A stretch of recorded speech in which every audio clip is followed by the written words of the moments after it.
আপনাকে অসংখ্য ধন্যবাদ। আলোচনায় অংশগ্রহণ করবেন কুমিল্লা ৬ আসন থেকে নির্বাচিত মাননীয় সদস্য জনাব মনিরুল হক চৌধুরী। জনাব মনিরুল হক চৌধুরী, আপনার সময় 10 মিনিট। ধন্যবাদ আপনাকে। মাননীয় স্পিকার, আপনাকে ধন্যবাদ। আজ এই মহান সংসদে দাঁড়িয়ে আমি অত্যন্ত আনন্দ ও গর্বের সাথে জানাতে চাই, দীর্ঘ ৬৩ বছর রাজনৈতিক অভিজ্ঞতা দিয়ে গতকাল সারা রাত বাজেট পড়েছি।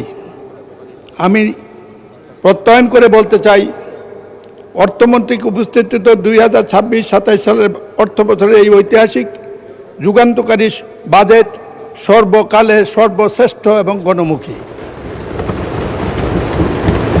মাননীয় প্রধানমন্ত্রী, অর্থমন্ত্রী এবং মন্ত্রিপরিষদকে ধন্যবাদ জানাই। মাননীয় স্পিকার, এই বাজেটের পরে কুমিল্লায় ঈদের আনন্দ শুরু হয়েছে। ব্রিটিশ ভারতে তারা বলেছিল কুমিল্লা ঢাকা রেললাইন করবে। পাকিস্তান দরপত্র করেছিল, বাংলাদেশে হারিয়ে গিয়েছিল।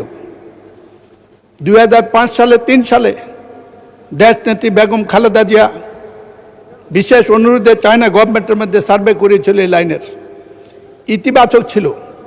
কুমিল্লার আগে কু আছে, শেখ হাসিনা এটা করতে দেয় নাই। আমি তারেক রহমানকে, মন্ত্রিপরিষদকে, সবাইকে ধন্যবাদ জানাই যে আপনারা ঐতিহাসিক একটি সিদ্ধান্ত গ্রহণ করেছেন, যেটা কুমিল্লা, নোয়াখালী, সিলেটের সাথে 2.5 ঘন্টা দূরত্ব সময় কমাবে ট্রেনে যাওয়ার জন্য। সাথে সাথে ট্রেনমুখী সড়ক যোগাযোগ ব্যবস্থা গড়ে তোলার জন্য যে উদ্যোগ সরকার নিয়েছে, এটি আজকের এই সংখ্যাধিক্যের এই দেশে যথাযথ। মাননীয় স্পিকার, এই বাজেটটি মোট আয় 6,55,000 কোটি, মোট ঘাটতি 2,43,000 কোটি। আগামী অর্থ বছরের লক্ষ্য জিডিপি প্রবৃদ্ধি 6.5, মুদ্রাস্ফীতি 9.4 থেকে কমিয়ে 7.5 আনা। মাননীয় স্পিকার, আমরা যখন আন্দোলন করি, তৎকালীন সরকারের সাথে বিক্ষুব্ধ আওয়ামীপন্থী কিছু লোকের সাথে কথা হয়েছিল। একটি প্রশ্নই করেছিল, দেশ যেভাবে চলে গেছে, এই দেশ চালাতে অর্থ পাবে কোথায়? জনাব তারেক রহমানকে আবারও ধন্যবাদ দেই, সাহস আছে।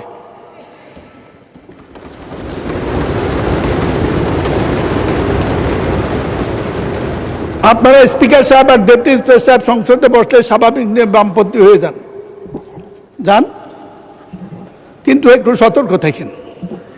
এই কথা তো বলতেই পারি। তারাও বলেছে শেখ হাসিনা বিদায়ের পর তারেক জি আসবে না, আসতে পারবে না, আসলেও দাঁড়াইতে পারবে না, দাঁড়ালেও নির্বাচন করতে পারবে না, নির্বাচন করলেও ক্ষমতা যাইতে পারবে না। এই দিন না আরো দিন আছে, এই দিন নিয়ে যাবে সেই দিনের কাছে। ক্ষমতা তো চলেই গিয়েছিলেন, আল্লাহ ঠেকেছে।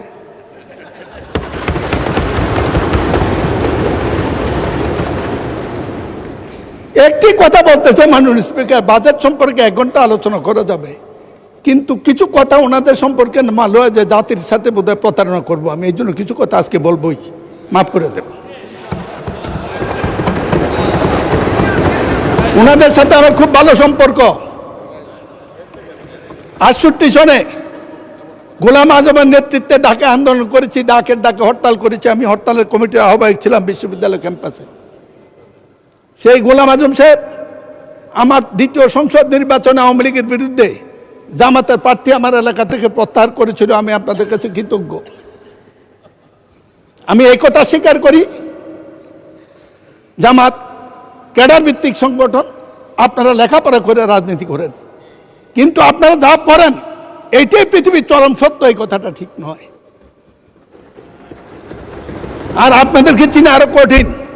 একটু গল্প বলবো। জি, আপনাকে দেখলে তো আজরাইলে ভয় পায়। ভাই শাহজাহান, মাননীয় সদস্য, জি জি, মাননীয় সদস্য দয়া করে আমাকে অ্যাড্রেস করে কথা বলুন। Yes sir, yes sir, thank you. Yes sir, একটু সম্পর্কটা ক্লোজ নাহলে খেপে যাবে। সংসদের বাইরে গিয়ে ক্লোজটা দেখাবেন, জি, জি, এখানে জি, আমাকে জি। অ্যাড্রেস করেন প্লিজ। সুতরাং শুধু এই কথাটি বলবো, খুব দুঃখ পাই, এতদিন বেঁচে থাকবো এটা তো কথা ছিল না। তাই সাহেব চলে গেছেন, নেতার দায়িত্বের সামনে থাকলে ভালো হতো। আপনাদেরকে চেনা সত্য কত কঠিন, এই কারণে কঠিন। খন্দকার মোশাররফ সাহেব আছে, 2000 সালে তাহের ভাই সহ এমপি হওয়ার পরে, উনি মন্ত্রী হওয়ার পর আমাদের সব মন্ত্রীদেরকে এমপিদেরকে দাওয়াত দিয়েছে বৌনিয়া। আমি আবার বৌনিয়া কোথাও যাই না, কারণ কোন জায়গায় কে কি বলে দেয় বিপদে পড়বো, ভারত যাই না। তো আমি বৌনিয়া যাই নাই, কয়েকজনে বৌনিয়া যায় না, কিন্তু তার ভাই বৌনিয়া গেছে। ঢুকার পর দেখি একটা কিছু হাঁটতেছে। আমি বললাম যে তার ভাই ভাবি কই? কই যে ওই যে। আমি বললাম আপনি যে বদলাই আনেন না, এটা কেমনে বুঝবো? মাননীয় স্পিকার, আমাদের হাউসে আমাদের বোনেরা এসছে এমপি হইয়া, আপনি অভিনন্দন জানাচ্ছেন, আমি অভিনন্দন জানাতে চাই। সবাই মেধাবী, দুইজনের বক্তৃতা শুনছি, আগামী দিনে কিছু করতে পারবে, ভবিষ্যৎ আছে, লেখাপড়া জানা। কিন্তু বুঝলাম না তো কারা আপনারা, ভিতরে কে? আপনারা আপনারা এদিকে দেখতে পারেন, আমরা এদিকে দেখলে কি আছে এটা বুঝবো না, এটা ঠিক না তো। মাননীয় সদস্য, মাননীয় সদস্য প্লিজ, পার্সোনাল ফ্রিডম নিয়ে কথা বলা উচিত না। না, ঠিক না।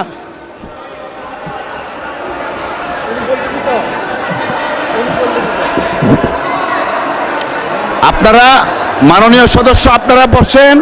লেট মি, মাননীয় স্পিকার, বসেন। প্রতিবাদ করা। মাননীয় স্পিকার, মাননীয় স্পিকার, মাননীয় সদস্যবৃন্দ আপনারা আমি বসেন। কাউকে কিছু বলিনি।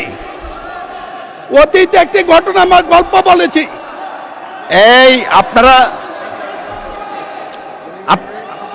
আপনারা বসেন দয়া করে। মাননীয় স্পিকার, সদস্য,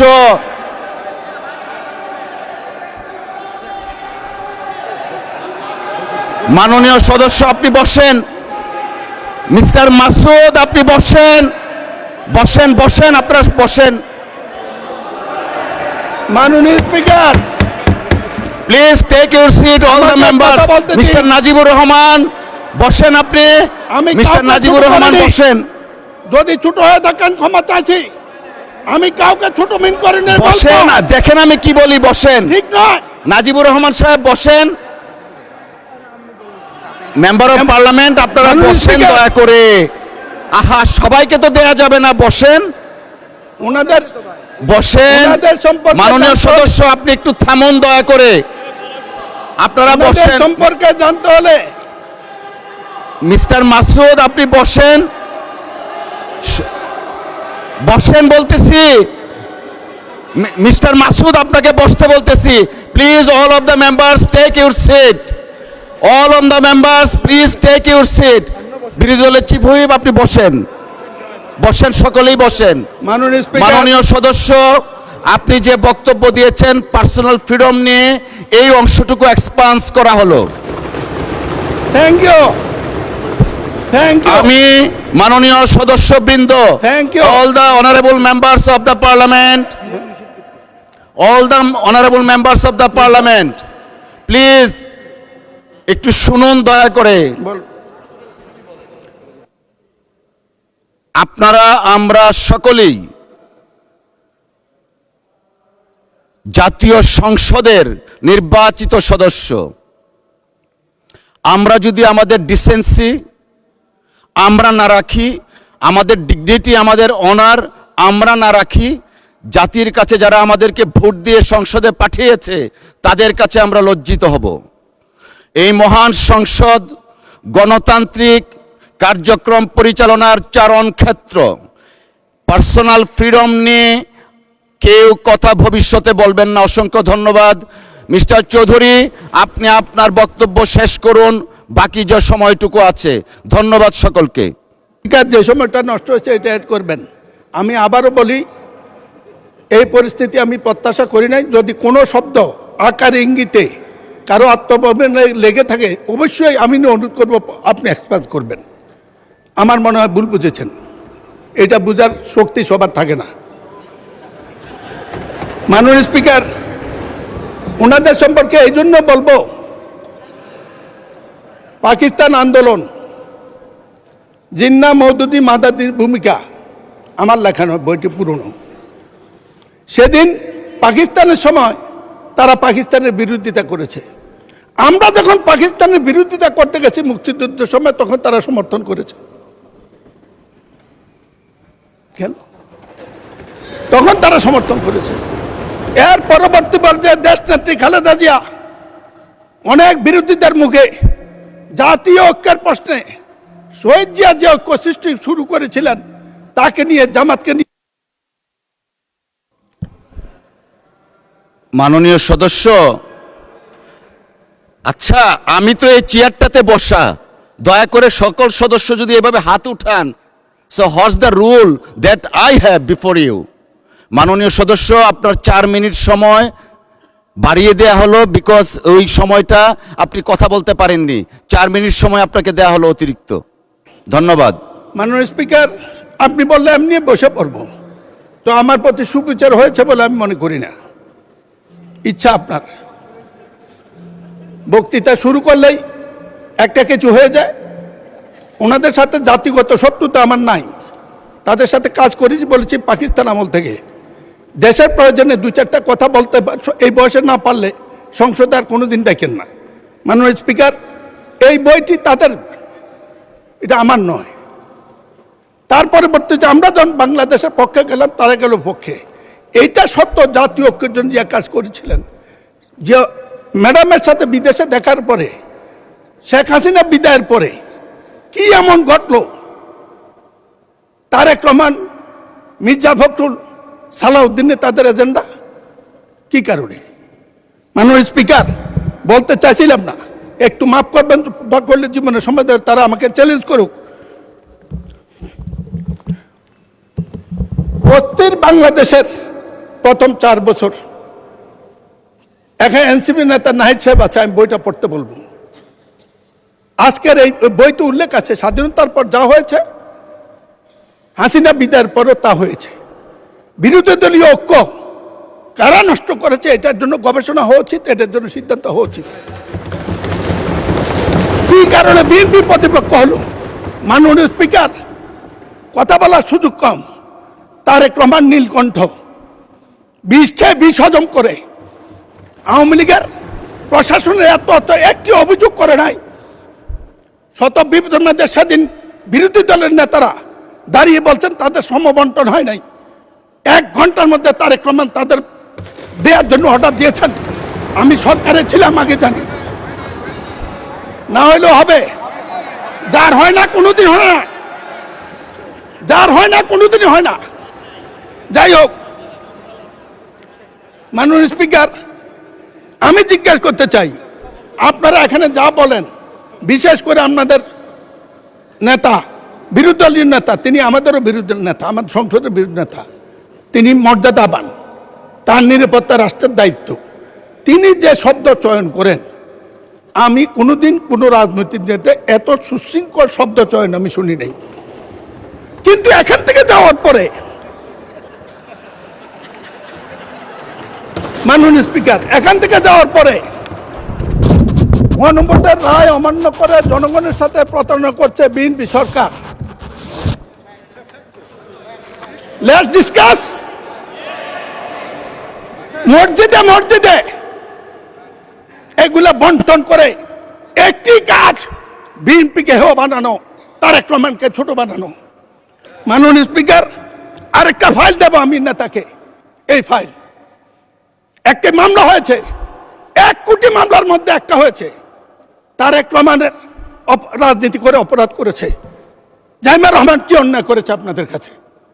কি ভাষা প্রয়োগ করেন আপনাদের ভোটের মাধ্যমে? আমাদের দেশপ্রেম আছে দেখে আমরা প্রতিকারী।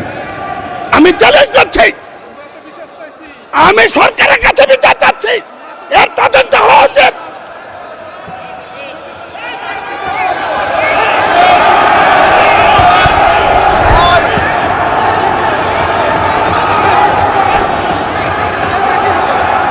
এই মামলার কাগজ আমি দেব।